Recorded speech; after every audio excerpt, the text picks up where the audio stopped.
Walk into any tackle shop as a beginner and you'll leave $200 later wondering if you even bought the right stuff. You probably didn't. The fishing industry sells beginners the idea that more gear equals more fish. That's the scam. It's never been true. 40 million Americans fish freshwater every year. Most of the ones catching big fish aren't using $40 lures or $500 rods. One guy put it perfectly: bass fishing doesn't need to look like a tackle commercial.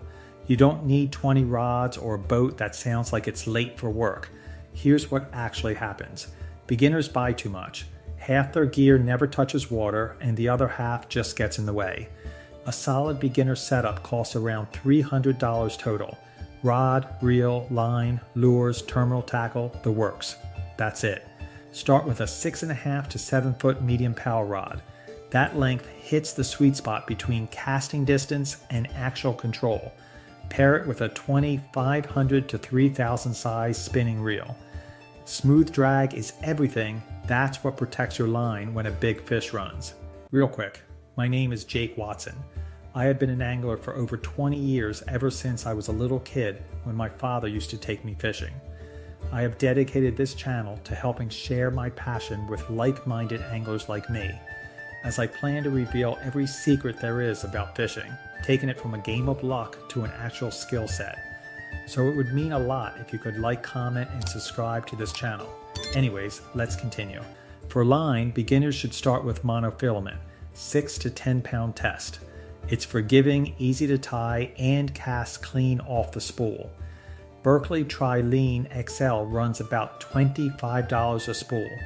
That's a full season of fishing for the price of one fancy lunch. Now, lures, you need 3. Not 30, 3. Everything else is marketing dressed up as fishing advice. First is the stick bait, a Senko-style worm and green pumpkin. Cast near cover, let it fall on slack line, and wait for that shimmy to do the work. Use a wacky hook with an O-ring and each worm survives 3 or 4 fish instead of 1. That's real money saved over a season. Second lure is a square bill crankbait.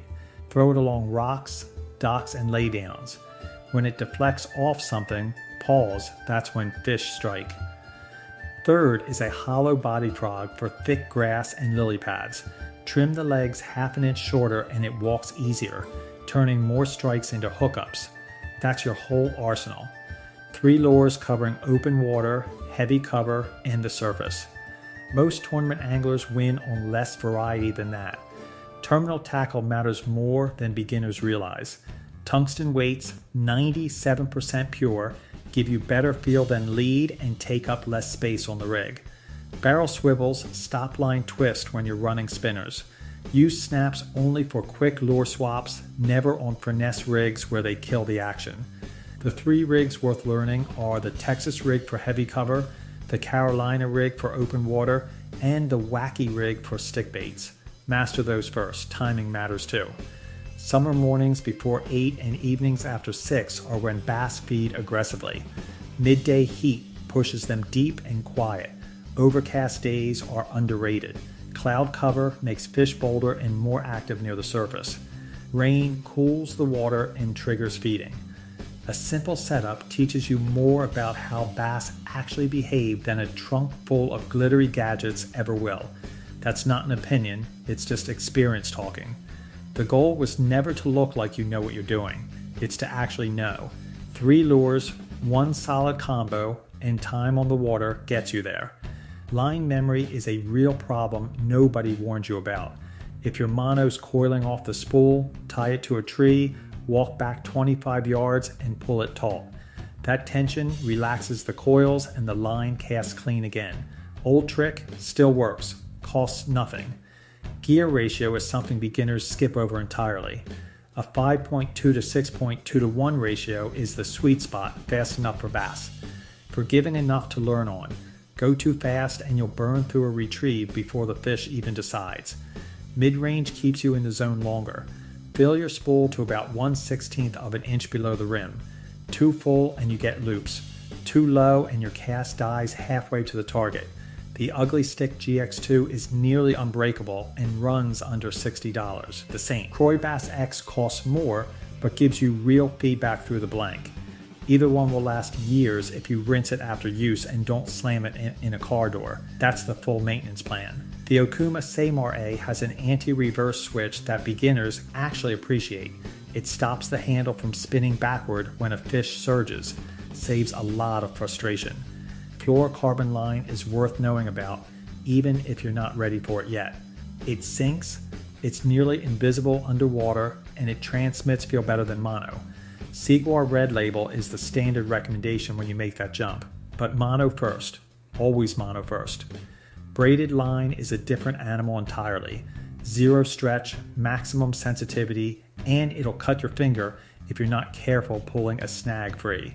Braid shines in heavy grass and frog fishing, exactly where mono would snap and fluorocarbon would fray. It's a tool for specific situations, not a replacement. Spring and fall are when bass feed most aggressively. Spawning season in spring means fish are territorial and will strike out of instinct, not just hunger. Winter fishing isn't dead, it's just slower. Bass metabolism drops, so slow you retrieve down to almost nothing. Afternoon warmth is your window. Reading water is the skill that separates people who catch fish from people who just cast. Structure holds fish, points, drop-offs, submerged timber, dock shadows. A fish finder isn't necessary when you're starting out. Your eyes and a good pair of polarized sunglasses will show you more than you'd expect. Hooking a fish and landing a fish are two completely different events. A lot of beginners lose good fish during the fight because they reel against a running fish. When a fish runs, let the drag do its job. Keep the rod up, maintain pressure, and don't horse it. The drag is there for exactly this moment.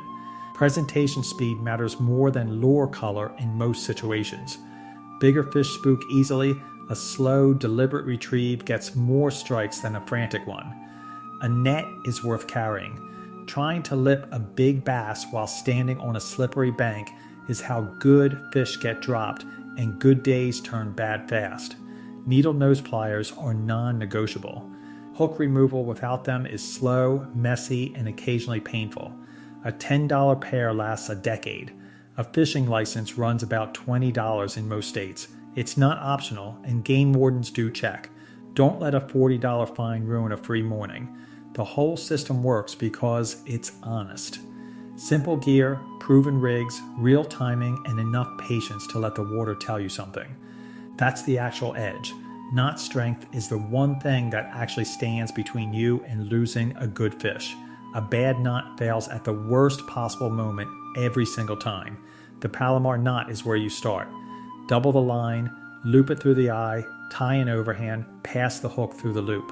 Done. Holds near 100%. Wet the knot before you cinch it. Dry friction burns mono and weakens the line right at the point where it matters most. One small habit, real difference. An inline spinner is worth adding as a fourth lure, especially for beginners. It teaches you what a strike actually feels like before you've developed any sensitivity at all. Cast it across current, let it swing, reel slow. The blade vibrates the whole way back. When something interrupts that vibration, that's your fish.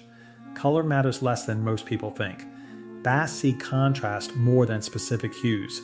Natural tones in clear water, darker or chartreuse in murky, that's the whole color theory. Wind direction is something experienced anglers watch closely. Fish tend to stack on the windward bank, bait fish get pushed there, and bass follow the food. A tackle backpack beats a hard tackle box for bank fishing.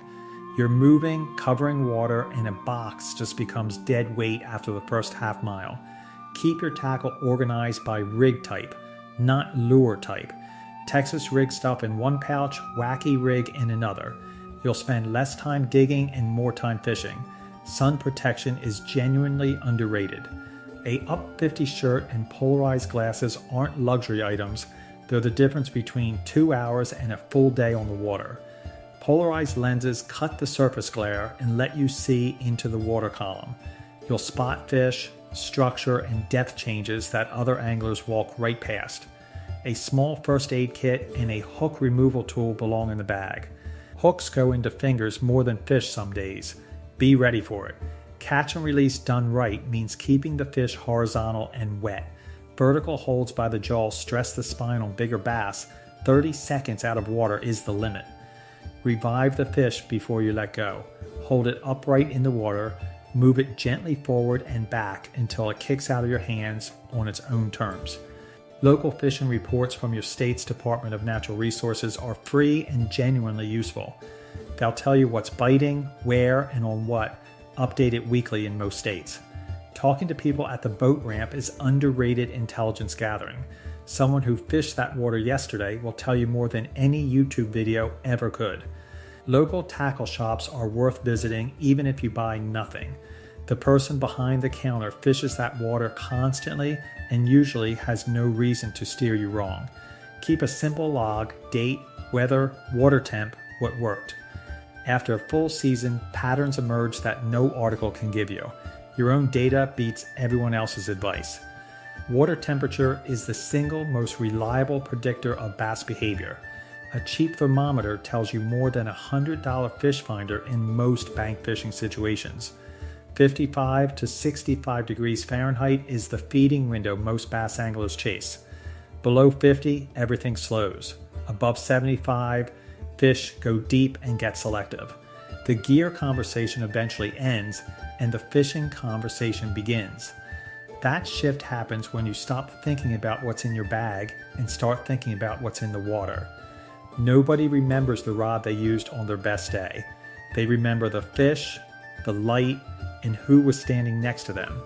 That's what you're actually out there for. Hook sets are something beginners rush.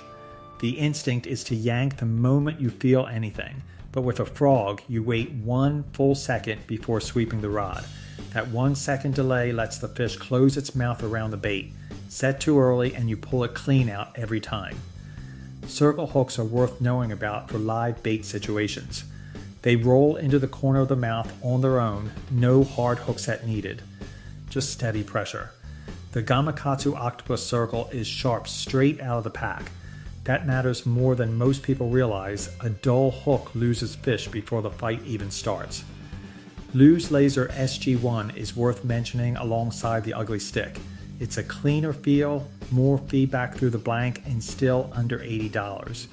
The Monster Bass Tungsten Pro Pack bundles weights, stops, beads, and swivels together.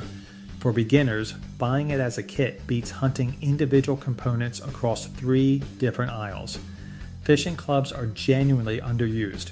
Most counties have one, dues run cheap, and the collective knowledge inside that room took decades to accumulate. The AFTCO Samurai shirt runs up 50 and dries fast. It sounds like a luxury until you've spent 6 hours in direct sun without one. A packable rain jacket belongs in the bag year-round.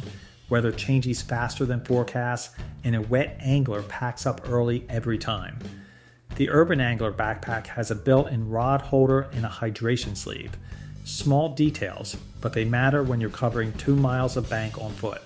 Assorted hooks from size 6 to 2 cover trout, pike, and bass without needing separate purchases. One small pack handles most freshwater situations. Spinning reels account for over 55% of global reel sales. There's a reason, they're forgiving, versatile, and the right call for nearly every beginner situation. The invisible reel idea is real. When the drag is smooth and the weight is right, you stop thinking about the equipment and start reading the water. 80% of tournament anglers use artificial lures. The fish aren't impressed by price tags, they respond to action, depth, and timing.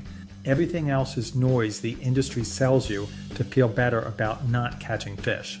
The fish don't know what your rod costs. They know if your presentation is right, your timing is honest, and your patience held longer than theirs did. If this saved you money or put fish in your hands, share it with someone just starting out. That's the whole point. Pass it on.